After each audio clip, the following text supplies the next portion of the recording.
हाँ जी। कैसे हैं सब लोग? बढ़िया। आज जो अपन स्टार्ट करने वाले हैं वो बेसिकली अपना सिलेबस रहेगा। वो रहेगा इन स्टूडेंट्स के लिए तो जो नीट की प्रिपरेशन कर रहे हैं, ट्वेल्थ में है वो तो है ही है, साथ में जो या जेई की कर रहे हैं, मेंस की या एडवांस की, और जो आरपीएससी साइंस जो है सब्जेक्ट है उसमें सेकंड ग्रेड की कर रहे हैं,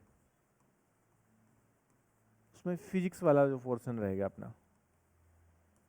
ठीक है, ये सब रहेगा अपने पास में। तो टॉपिक जो अपना रहेगा मतलब इन इन स्टूडेंट्स के काम की बातें हैं। जो चैप्टर है बेसिक से अपन स्टार्ट करेंगे और बिल्कुल एडवांस लेवल तक लेके जाएंगे। ठीक है। और अपना क्या रहेगा टॉपिक आज का, तो वो टॉपिक अपना रहेगा, वो रहेगा अपना मॉडर्न फिजिक्स। क्या रहेगा? Modern physics.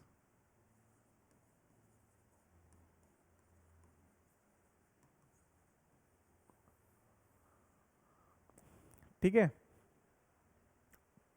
अब देखो मॉडर्न फिजिक्स जो है उसको बेसिकली दो भागों में अपन डिवाइड करके पढ़ सकते हैं। कैसे? देखिएगा। तो मेन जो कॉन्सेप्ट है उसका वो क्या है कि इसको अपन दो में हिस्सों में बराबर टुकड़ों में बांट कर पढ़ सकते हैं। और वो कौन कौन से हैं?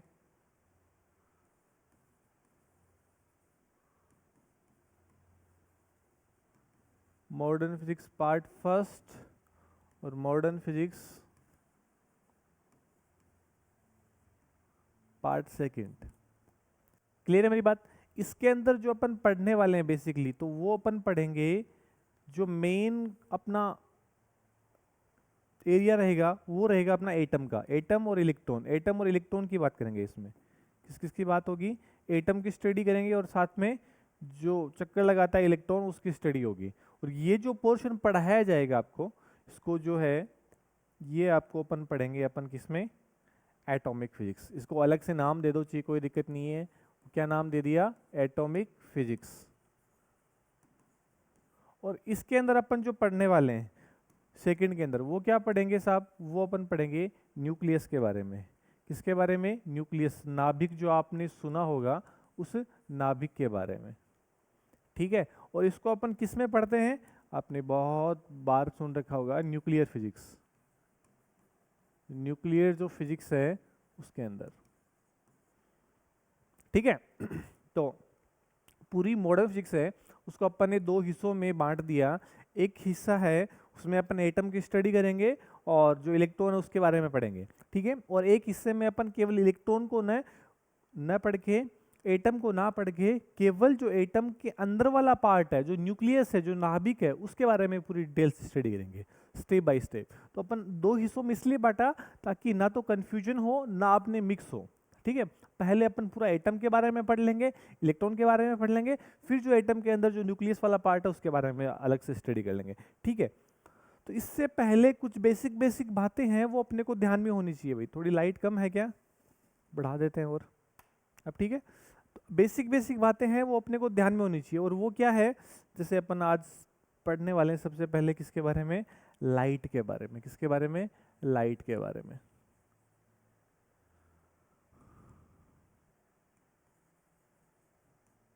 तो लाइट बेसिकली है क्या? अगर आपने बचपन में देखा होगा तो सबने साहब, मेरे को लगता है जहां तक सबने टॉर्च तो जलाई होगी, पक्का जलाई होगी, है ना? उस टॉर्च पे आपने देखा होगा कि कुछ जो ये निकल के आती है, जो लाइट निकलती है, उस लाइट का अगर अपन बाहरी तौर पे देखें, है ना, और हम दूर से देखें तो अपने को ये रेस दिखेगी। क्या दिखेगी? ये रेस, किरणों के रूप में लाइट है वो दिखेगी। लेकिन अगर अपन माइक्रोस्कोपिक लेवल पे इस चीज को देखेंगे तो अपने को पता है कि ये लाइट है कि एक प्रकार की, जनाब ये लाइट एक तरह से वेव की तरह काम करती है और ये वेव की तरह चलती है। क्या है? एक प्रकार की वेव है साहब। क्या चीज? लाइट जो है। और ये लाइट कौन सी वेव है? तो अपन पढ़ के आए हैं कि लाइट जो होती है वो इलेक्ट्रोमैग्नेटिक वेव होती है। कौन सी? EMW, electromagnetic. पूरा नाम लिख दूं मैं, विद्युत चुंबकीय तरंगें होती है, electromagnetic wave. Electromagnetic wave. Clear है मेरी बात? अब अगर ये वेव है, ये तरंग है, तो जाहिर सी बात है कि इस लाइट के पास कुछ चीजें खास होगी जो वेव के साथ जुड़ी हुई होती। इसका मतलब अगर वेव है तो जाहिर सी बात है इसके पास एक वेलोसिटी होगी। क्या होगी? एक वेलोसिटी। और उस लाइट की वेलोसिटी कितनी होती है अपने को पता है, कितनी होती है? c होती है, जाहिर सी बात है। इसके पास में एक फ्रीक्वेंसी होगी और उस फ्रीक्वेंसी को हम क्या लिखेंगे? म्यू से। क्लियर है मेरी बात? इसके पास में एक वेवलेंथ होगी। क्या होगी? एक वेवलेंथ, तरंग दैर्घ्य जिसको आप बोलते हो, जिसको आप क्या लिखते हो? लेमड़ा से। किससे लिखते हो? लेमड़ा से। क्लियर है मेरी बात? तो तीन प्रॉपर्टी हैं इसकी, वेलोसिटी, फ्रीक्वेंसी और वेवलेंथ। क्लियर है मेरी बात? और अपन ने वेव की स्पीड के बारे में आपने देखा होगा, तो आपने पढ़ रखा है साहब कि वेव की जो स्पीड है, किसी भी तरंग की जो स्पीड है वो क्या होती है? पढ़ रखा है ना? क्या होती है बताओ? v बराबर, हाँ बोलो, सही बात है, एफ लेमड़ा। भाई यही पढ़ रखा है अपन ने, v बराबर एफ लेमड़ा। फर्क किस चीज का है? फर्क है यहाँ पर अपन ने जो वेलोसिटी है v, उसकी जगह क्या लिख दिया? देखो अगर आप गौर से देखोगे तो आपको पता है कि वेलोसिटी v, उसकी जगह क्या लिख दिया अपन ने? c लिख दिया। तो यहाँ पर भी सेम टू सेम चीज, v की जगह क्या लिख जाएगा? c, और फ्रीक्वेंसी f की जगह क्या आ जाएगा? म्यू, और लेमड़ा की जगह लेमड़ा। तो c बराबर म्यू लेमड़ा। क्लियर है मेरी बात? आ रही है बात समझ में? यहां से अगर अपन म्यू की का मान निकालना चाहें, आवृत्ति निकालना चाहें, तो वो क्या आएगा? c upon lambda. ये किसके लिए है साहब? ये लाइट के लिए है। किसके लिए है? लाइट के लिए, केवल और केवल प्रकाश के लिए। क्लियर है? म्यू क्या होता है? c upon lambda. ये तो पता है ना v बराबर है एफ लेमड़ा, तो ये तो पता है मेरे को, जहां तक मैं मान के चलता हूं कि थोड़ा बहुत आपको आता है। पता है अपने को भाई, जो ये बिल्कुल बेसिक फॉर्मूला है, बहुत ही बेसिक। नहीं पता तो मैं थोड़ा सा बता दूं। देखो f क्या होती है? f बराबर होता है 1/t, या t बराबर होता है 1/f। एक ही बात है। आवर्तकाल है वो आवर्ती का उल्टा होता है, सीधी सी बात है। तो अब आपने वो बचपन का फॉर्मूला पढ़ रखा होगा, समय बराबर दूरी बटा चाल, है ना? या जो भी है उससे निकल के आया अपने पास में ये फॉर्मूला। तो वेग बराबर क्या हो गया? वेग बराबर है आपका दूरी बटा समय। तो वेग कितना? v, और दूरी कितनी है? लेमड़ा, और समय कितना है? t टाइम में 1/t क्या लिख सकते हैं? f। तो v बराबर क्या आ गया? f lambda. बहुत बेसिक सी बात है, मेरे को नहीं बतानी चाहिए, फिर भी अगर जिसको नहीं पता है कि ये फॉर्मूला कहाँ से है, तो बिल्कुल ये बेसिक फॉर्मूला अपने, और ये यहाँ से निकल के आता है। ठीक है? ओके सर, अब देखिए अपन आगे चलते हैं। ये लिख लो एक बार, या तो साथ साथ में लिखते जाओ। आप लिख लो ताकि अपने कंफ्यूजन ना हो, कोई दिक्कत ना हो, कोई मिसकंसेप्शन ना हो।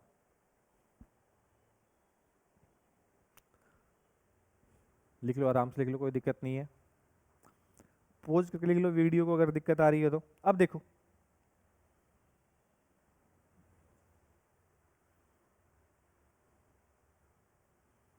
ये तो काम की नहीं है वैसे भी, है ना?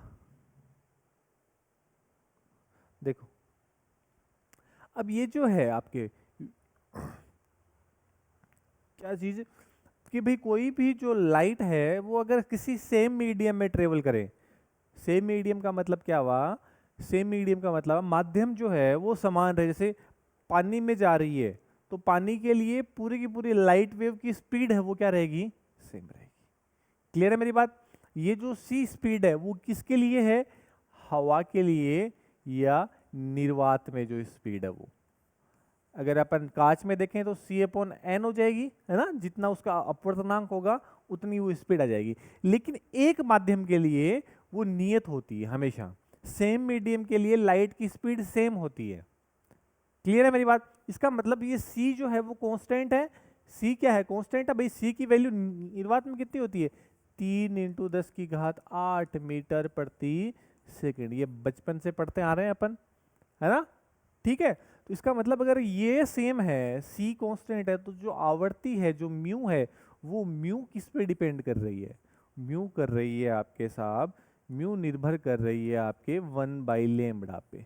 वन, इसका मतलब यहां से दो चीजें निकल के क्या आती है, दो चीजें निकल के आती है कि अगर लेमड़ा का मान ज्यादा हुआ, अगर लेमड़ा का मान ज्यादा हुआ तो म्यू का मान क्या होगा, कम, आवर्ती क्या होगी उसकी, कम होगी। अगर किसी लाइट की वेवलेंथ ज्यादा है तो उसकी फ्रीक्वेंसी जो है वो कम हो जाएगी, अगर किसी की वेवलेंथ कम है तो उसकी म्यू जो है वो ज्यादा होगी, फ्रीक्वेंसी क्या होगी, ज्यादा होगी। बात समझ में आ रही है?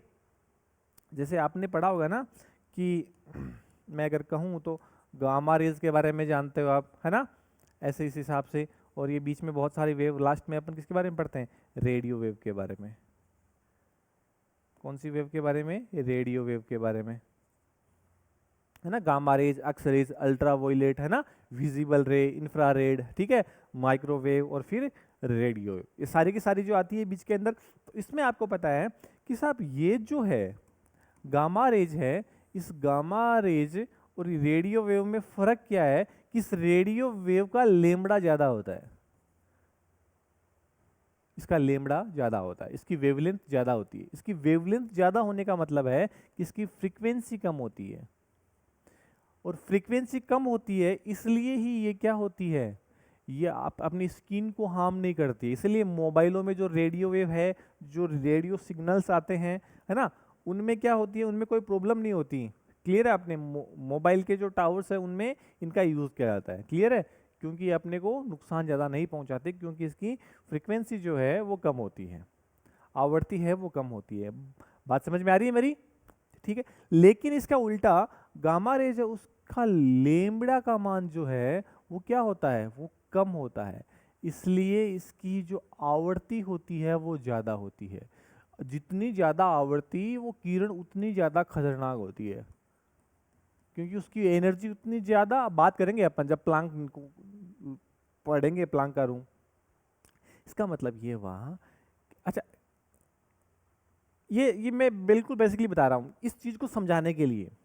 क्लियर है मेरी बात, कि लेमड़ा जहां ज्यादा वहां पर, जहां वेवलेंथ ज्यादा वहां फ्रीक्वेंसी कम, जहां लेमड़ा कम है ना, तो वहां फ्रीक्वेंसी ज्यादा। सिंपल सी बात है। इसलिए इसका जो गामा रेज है, इसका उपयोग हम कैंसर के उपचार में करते हैं, आपको पता हो तो। जो कीमोथेरेपी होती है ना, उस कीमोथेरेपी में गामा रेज का ही उपयोग किया जाता है कैंसर उपचार में, सेल को नष्ट करने के लिए। ठीक है, ओके, ये लिख लो एक बार आप, फिर अपना और आगे चलते हैं।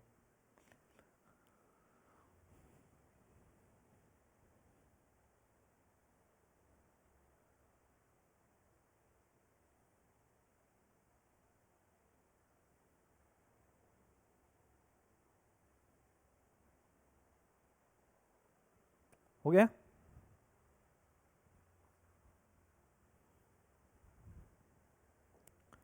अब हम पढ़ेंगे क्या, प्लांक का नियम, प्लांक रूल। प्लांक क्या कहते हैं कि कोई भी जो लाइट है, लाइट से निकलने वाली जो रेज है, वो जो किरणें हैं, वो किरणें क्या है, इन किरणों को हम छोटे छोटे कणों से मिलकर मान सकते हैं। छोटे छोटे एनर्जी के पैकेट्स जो होते हैं, एनर्जी के कण होते हैं, उनसे मिलकर बना हुआ मान सकते हैं। किसको? लाइट को। मैं अगर लिखना चाहूं तो प्रकाश की किरणों को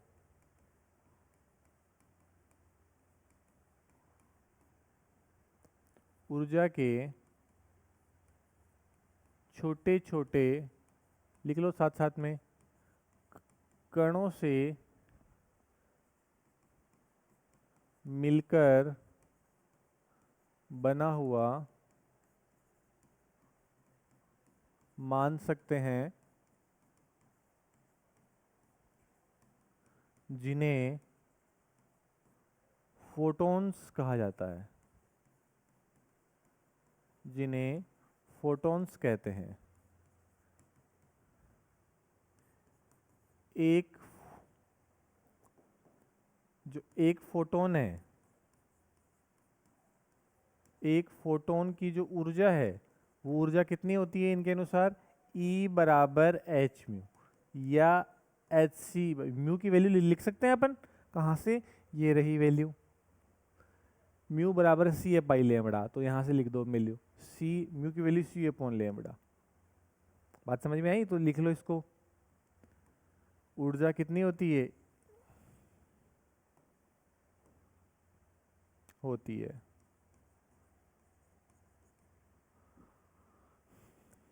ठीक है। तो ये एक फोटोन की जो ऊर्जा है, ये जो छोटे छोटे बंडल पैकेट्स अपन ने मांगने हैं, इसकी एक की ऊर्जा, इस एक बंडल की ऊर्जा कितनी है, E बराबर एच म्यू। और ये जो H है वो H क्या है, पता है ना अपने को, बिल्कुल H है जनाब प्लांक कांस्टेंट, प्लांक का नियतांक। भाई प्लांक रूल पढ़ रहे हैं तो इसकी वैल्यू कितनी होती है, 6.67 इंटू 10⁻⁻34 मात्रक एनर्जी का जूल, और म्यू है तो 1/t यानी सेकंड, तो जूल इंटू सेकंड, पता है अपने को, बहुत सिंपल सा आ गया हमारा,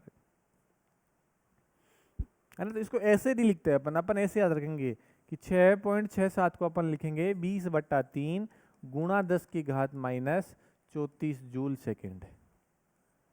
ये ज़्यादा अपने बेनिफिट रहेगा, 20/3 गुणा 10⁻⁻34 जूल सेकेंड। बात समझ में आ रही है, क्लियर है मेरी बात, ये लिख लो theory.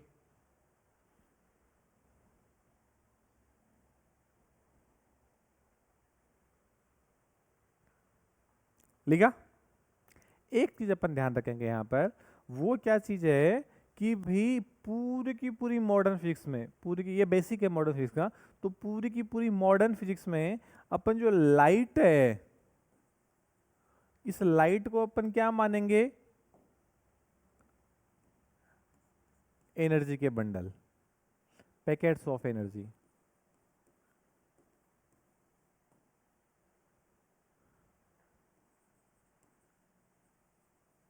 Small packets of energy, छोटे छोटे जो कण हैं उनके रूप में मानेंगे अपन। तो पूरी की पूरी मॉडर्न फिजिक्स में, पूरी की पूरी, मैं वापस बोल रहा हूँ कि पूरी की पूरी मॉडर्न फिजिक्स में लाइट को हमेशा छोटे छोटे एनर्जी के पैकेट्स मानेंगे, या मैं बोलूँ कि पूरी की पूरी मॉडर्न फिजिक्स में लाइट को फोटोन मानना है।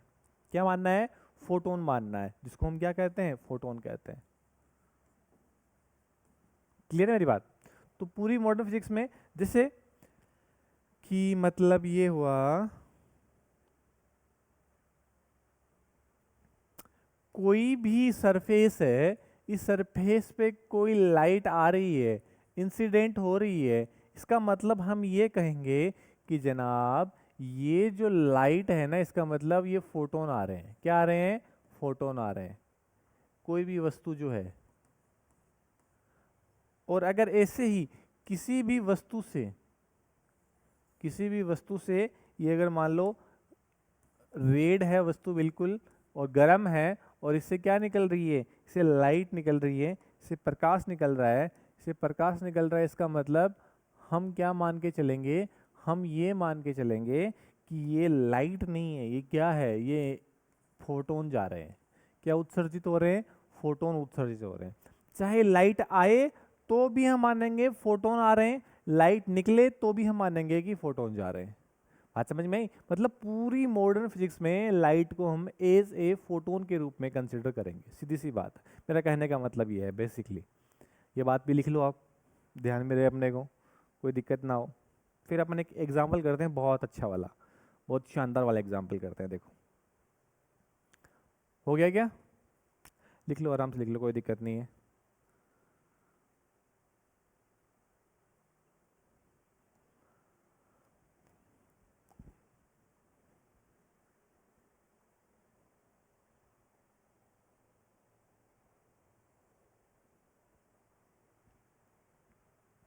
एक सवाल लिखो फिर, अब हो गया तो। और वो सवाल क्या है, वो सवाल ये है कि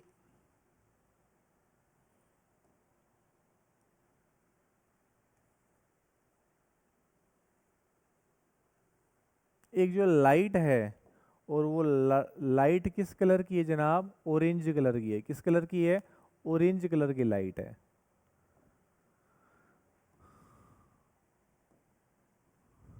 सवाल लिखो, ऑरेंज कलर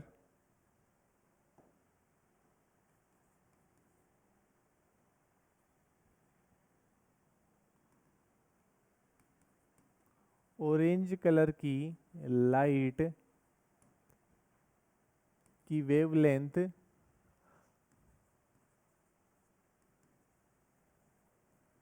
लेमड़ा वो कितनी है, 600 नैनोमीटर है। तो एक फोटोन की ऊर्जा ज्ञात करो।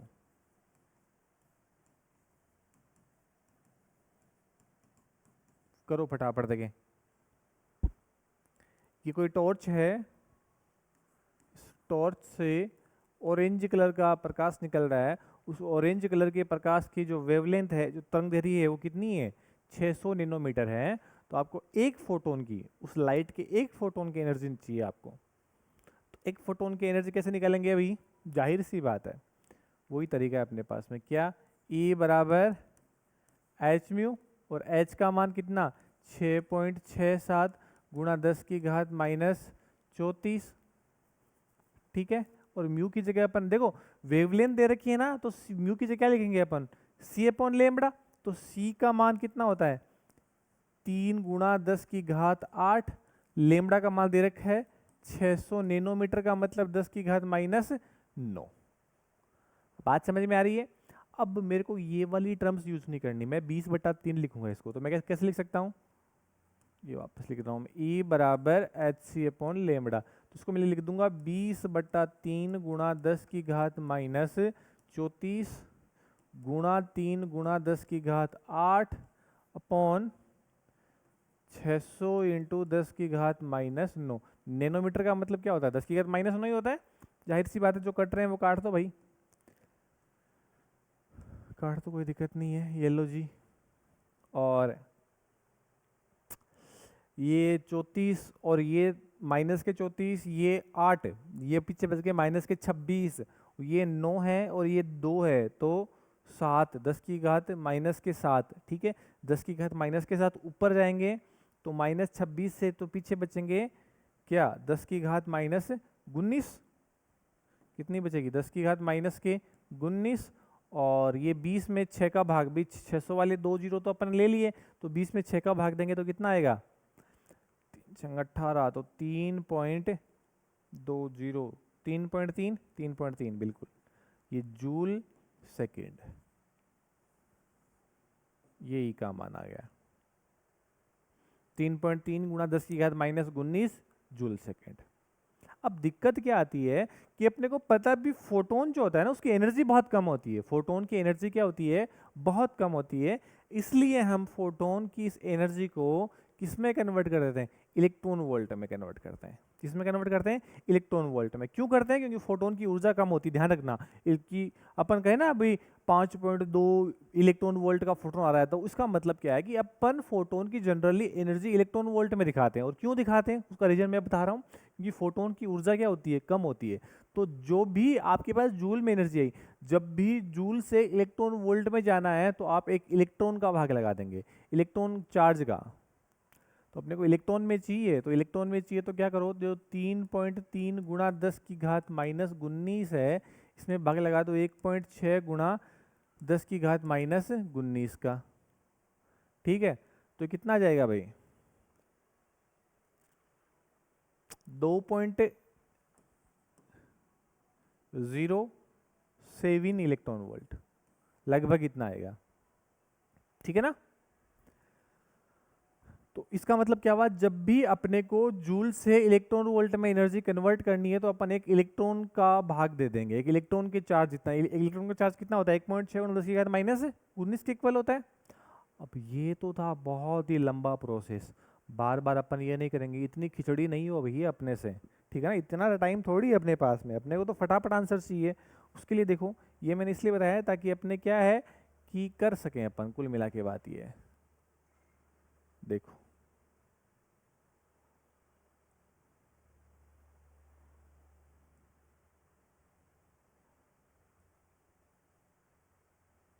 देखिएगा,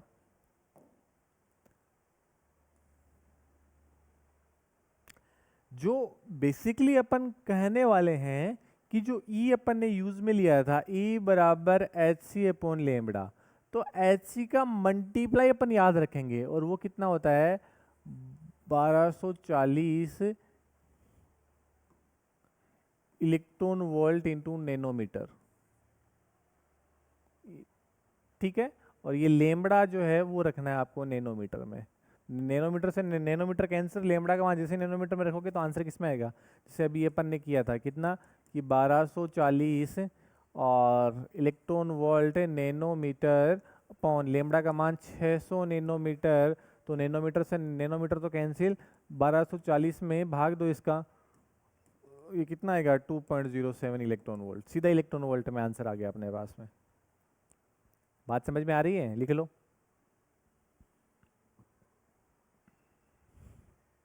कहने का मतलब मेरा ये है कि अपन ने को ये फॉर्मूला, ये टर्म जो है वो याद रखनी है, याद रखना है, बहुत इंपॉर्टेंट है कि Hc का जो मल्टीप्लाई होता है इलेक्ट्रॉन वोल्ट के अंदर 1240 होता है, लेकिन लेमड़ा का मान आपको नैनोमीटर में फिट करना है। एंगस्ट्रॉम में दे रखा होगा, एक जीरो ऊपर लगा देंगे और एंगस्ट्रॉम रख देंगे, यहाँ पर भी एंगस्ट्रॉम हो गया तो एंगस्ट्रॉम से एंगस्ट्रॉम कैंसिल हो जाएगा, तो 12400 हो जाएगा। क्लियर है मेरी बात? पर अपने को स्टैंडर्ड वाली फॉर्म में याद रखना है कि 1240 इलेक्ट्रॉन वोल्ट नैनोमीटर, नैनोमीटर से नैनोमीटर कैंसिल, जो आएगा वो आंसर हो जाएगा। बात समझ में आ रही है? क्लियर है? चीजें आराम से आ रही है सब कुछ? आगे चलें।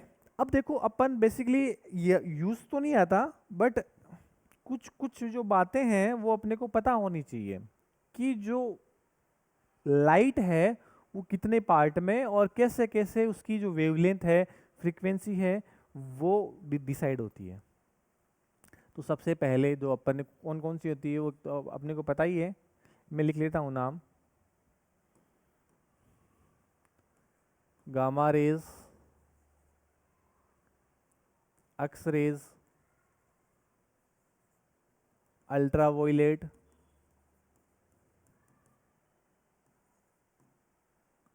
विजिबल, विजिबल रेज, इसको हम कहते हैं कौन सा, दृश्य प्रकाश। क्या कहते हैं? दृश्य प्रकाश, विजिबल रेज को। उसके बाद आएगा इंफ्रारेड, उसके बाद आएगा माइक्रोवेव, उसके बाद आएगा रेडियो वेव।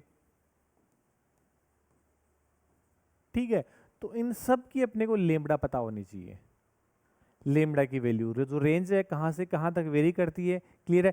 याद कैसे रखना है, वैसे रख सकते हो आप कि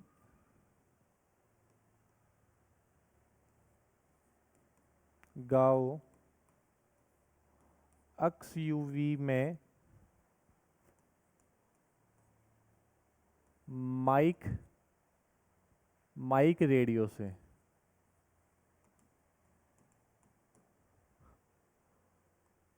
समझा रहा हूं मैं। गाओ मतलब गामा रेज,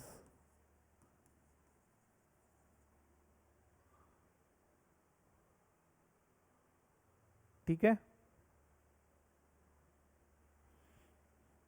अक्स मतलब अक्स रेज, यू मतलब अल्ट्रावायलेट, वी मतलब विजिबल, इन मतलब में मतलब इन मतलब इंफ्रारेड। ये तरीका मेरे का याद करने का। माइक मतलब माइक्रोवेव, रेडियो मतलब रेडियो वेव। जो महिंद्रा की एक्सयूवी आती है ना, उसमें अगर अपन माइक और रेडियो से गाएं तो गाओ एक्सयूवी में माइक रेडियो से। एक्सयू कौन सी है? कोई सी मान लो भाई, 700 मान लो महिंद्रा की, 500 मान लो, जो आपको पसंद है वो आप अपनी गाड़ी, तो गाड़ी के अंदर गाओ एक्सयूवी में माइक रेडियो से। तो ये हो गया। अच्छा, लेमड़ा कैसे है? तो लेमड़ा का भी देख लेते हैं अपन। देखो जो रेडियो वेव है, उस रेडियो वेव का जो लेमड़ा है वो 0.1 मीटर से ज़्यादा होता है। मैंने बात बहुत पहले क्लियर कर दी कि जिसका लेम्बडा जितना ज़्यादा उसकी फ्रीक्वेंसी उसकी म्यू उतनी कम। उसकी म्यू कम का मतलब E बराबर एच म्यू, उसकी एनर्जी भी उतनी क्या होगी, कम होगी। एनर्जी उतनी कम का मतलब ये क्या है, कम खतरनाक है साहब। ये क्या है, ये कौन सी है, कम खतरनाक किरण है। इसीलिए अपन इसमें मोबाइल नेटवर्क्स है, रेडियो सिग्नल है, इनमें इसका यूज करते हैं। ज़्यादा हार्मफुल नहीं है। इसकी पर फोटोन की एनर्जी क्या होती है, कम होती है। क्लियर, इसलिए कम खतरनाक होती है। ठीक है, अब हम बात करें माइक्रोवेव की। तो माइक्रोवेव जो है उसका जो लेमड़ा है, जो तरंगदैर्घ्य है, वेवलेंथ है, वो 1 मिलीमीटर से 0.1 मीटर के बीच में एग्जिस्ट करती है। 1 मिलीमीटर का मतलब 10⁻³ से लेके 0.1 मीटर के बीच में अगर कहीं है, मतलब अगर 0.1 मीटर से लेमड़ा ज़्यादा है तो वो तो किस में चल जाएगी, रेडियो में। 0.1 से थोड़ा कम है, और कहाँ कितना कम है, 1 मिलीमीटर तक है, इनके बीच में कहीं पर है, तो वो कौन सी है, वो आपके माइक्रोवेव होगी। क्लियर है। इंफ्रारेड फिर 700 नैनोमीटर से 1 मिलीमीटर, ये 1 मिलीमीटर, 1 मिलीमीटर से तो कम और 700 नैनोमीटर से ज़्यादा, इन दोनों के बीच में अगर कहीं है तो वो कौन सी है, आपकी इंफ्रारेड है। ठीक है, और ऐसे ही आपके जो विजिबल है वो 400 नैनोमीटर से 700 नैनोमीटर के बीच में। बस याद रखने वाली बात ही यही है। बात समझ में आ रही है मेरी बात, ये इंपॉर्टेंट है, ये बहुत इंपॉर्टेंट है कि विजिबल जो रेज है उसका लेमड़ा कहाँ से कहाँ तक एग्जिस्ट करता है, तो 400 नैनोमीटर से 700 नैनोमीटर के बीच में। और एनर्जी निकालना अपने बाएं हाथ का खेल है साहब। या रखिए देख लो आप भाई, 1240 में से 400, 3.1 ही आएगा इलेक्ट्रॉन वोल्ट में। सीधी सी बात है, अरे बताऊं क्या यार भाई, 1240 इलेक्ट्रॉन वोल्ट नैनोमीटर में 400 का भाग लगा दो नैनोमीटर का, नैनोमीटर से नैनोमीटर कैंसिल, ये कैंसिल, और फिर ये कितना हो गया, 3 31, तो एक जीरो और नीचे, तो 3.1 इलेक्ट्रॉन वोल्ट, यही तो लिखा है। अरे ई तो लिखा है 3.1 इलेक्ट्रॉन वोल्ट है, इसका मतलब इसकी एनर्जी जो है विजिबल रेज की वो 3.1 इलेक्ट्रॉन वोल्ट से 1.77 इलेक्ट्रॉन वोल्ट के बीच में होती है। अगर मेरे को कोई कहे कि कोई फोटोन ऐसा है कि उस फोटोन की एनर्जी साहब 2.5 इलेक्ट्रॉन वोल्ट है, मुझे पता लग जाएगा कि ये फोटोन जो है, ये फोटोन किसका है, ये फोटोन दृश्य प्रकाश का है। इतना सा बोलते ही ये अंडरस्टैंडिंग है, काम आएगी अपनी चीज में, इसलिए मैं बोल रहा हूं आपको कि ये फोटोन किसका है, ये विजिबल रेंज में फोटोन है, ये दृश्य प्रकाश का फोटोन है।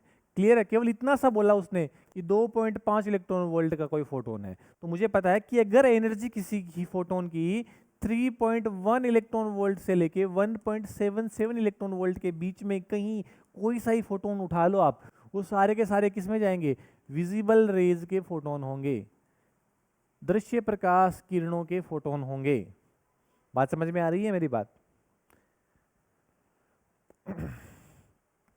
याद करने का तरीका मैंने बता रखा है, गाओ अक्स यूवी में माइक और रेडियो से। ठीक है, और ऐसी अल्ट्रावायलेट है वो 1 नैनोमीटर से 4 नैनोमीटर के बीच में होती है। ऐसी एक्सरेज जो है वो 10⁻³ नैनोमीटर से 1 नैनोमीटर के बीच में होती है। 10⁻³ नैनोमीटर है ना, इसको अपन चाहे तो पिकोमीटर लिख सकते हैं, क्योंकि नैनोमीटर का मतलब 10⁻⁹ और 10⁻³ कितने हो गए, 10⁻⁻12 मीटर, और 10⁻12 को -12 को क्या ले सकते हो आप, पिकोमीटर। तो ये क्या है, 1 पिकोमीटर। 1 पिकोमीटर से 1 नैनोमीटर के बीच में कौन सी होती है, एक्सरेज होती है। ठीक है, और गामा रेज का पता है अपने को, 1 पिकोमीटर से छोटी जिसकी वेवलेंथ हो वो सारी की सारी कौन सी है, गामा रेज है। इसको कैंसर के उपचार में बहुत जरूरी है, कैंसर इसका ध्यान में रखेंगे अपन। वैसे मैं बताऊंगा इनका सबका यूज जो है, लेकिन एक बार अपने को लेमड़ा थोड़ा सा ध्यान में होना चाहिए। एनर्जी से एक की ध्यान में रखेंगे अपन केवल केवल कि एनर्जी, दृश्य प्रकाश के जो फोटोन है उसकी एनर्जी कितनी कितनी होती है। ठीक है, ये लिख लो आप एक बार।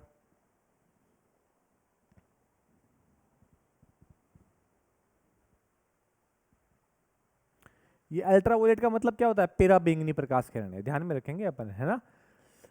गामा रेज, एक्सरे, पराबैंगनी, दृश्य प्रकाश, अवरक्त प्रकाश। इंफ्रारेड का मतलब क्या है? इंफ्रारेड का मतलब क्या है? अवरक्त प्रकाश। माइक्रोवेव का मतलब सूक्ष्म तरंगें। रेडियो वेव मतलब रेडियो वेव, जाहिर सी बात है। ठीक है, तो इनका यूज भी है कैंसर उपचार में है ऐसा। एक्सरे का आपको पता है, एक्सरे खींचने में और में इनका यूज होता है। अल्ट्रावायलेट जो होती है, पराबैंगनी प्रकाश किरणें, वो जो मेडिकल के जो आपके नहीं होते, जो डॉक्टर्स जो होते हैं, वो जो जब सर्जरी करते हैं तो उनके जो उपकरण होते हैं, उनके उपकरणों को साफ किया जाता है किसके? पराबैंगनी प्रकाश किरणों से। क्योंकि वो जो बैक्टीरिया वगैरह होती है उनको क्या करते हैं? नष्ट करते हैं, तो उसमें भी होता है। और पानी साफ करने में भी इसका यूज होता है। पानी के अंदर जितने में बैक्टीरिया वगैरह, जो आप फिल्टर जो होता है ना पानी का, जो पानी फिल्टर अपन यूज करते हैं आरओ वगैरह, जो उनमें भी यूज होता है ये अल्ट्रावायलेट। ठीक है, विजिबल का तो पता ही है कि इसके अंदर जो भी होगा हमें विजिबल में ही दिखाई देता है, ये तो बात पता है ना अपने को। भाई कोई भी प्रकाश किरण है, अगर उसकी जो वेवलेंथ है 400 नैनोमीटर से 700 नैनोमीटर के बीच में होगी ना, तभी हमें दिखाई देगा। विजिबल रेंज में ही अपने को दिखाई देता है, इसलिए इसको बोलते हैं दृश्य प्रकाश। क्या बोलते हैं? दृश्य प्रकाश, विजिबल रेज। क्लियर है मेरी बात? इंफ्रारेड है अवरक्त प्रकाश किरणें, माइक्रोवेव और रेडियो वेव, तो इनके बारे में लिख लो आप। अच्छा, इंफ्रारेड का अगर आपको कोई पूछे, इंफ्रारेड टीवी रिमोट में करते हैं अपन यूज, इसमें करते हैं, टीवी रिमोट में करते हैं यूज। और एक जो होती है गर्म कोई वस्तु होती है, उस गर्म वस्तु से जो किरणें निकलती है ना, उत्सर्जित किरणें होती है, वो इंफ्रारेड। ज्यादातर कौन सी होती है? इंफ्रारेड ही होती है। अवरक्त प्रकाश ही होता है। वो कौन सा प्रकाश होता है? अवरक्त प्रकाश।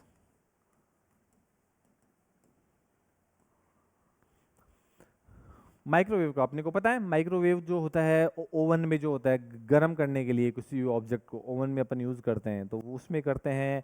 रडार प्रणाली होती है, उसमें माइक्रोवेव का यूज किया जाता है। जो एरोप्लेन उड़ते हैं, उन एरोप्लेन से लेके जो स्टेशन के बीच की जो डिस्टेंस होती है, उनमें जो कम्युनिकेशन होता है प्लेन से स्टेशन, जो एरोप्लेन के स्टेशन बने होते हैं, तो उनसे जो कम्युनिकेशन होता है वो किसके, उसमें किसका यूज होता है? माइक्रोवेव का। ठीक है, लिख लो। और ये तो मोबाइल नेटवर्क में, रेडियो में और में सब में यूज होता ही है। ये ज़्यादा खतरनाक होती है ना, क्योंकि इसका लेमड़ा क्या है भाई? इसका लेमड़ा क्या है साहब? इसका लेमड़ा कम है। इसके लेमड़े की वैल्यू ज़्यादा है, तो जाहिर सी बात है इसकी म्यू बहुत ज़्यादा होगी। म्यू ज़्यादा मतलब एनर्जी ज़्यादा, और एनर्जी ज़्यादा का मतलब ज़्यादा खतरनाक। सीधी सी बात है। इसका मतलब खतरनाक कौन सी होती है इन सब में से? गामा किरण। कौन सी होती है? गामा किरण। ध्यान में रखेंगे अपन। लिख लो एक बार आराम से, पोज करके लिखना चाहो तो लिख लो जी, कोई दिक्कत नहीं है। हो गया? ठीक है, आज के लिए इतना ही, बाकी अपन कल पढ़ेंगे। ठीक है, ओके।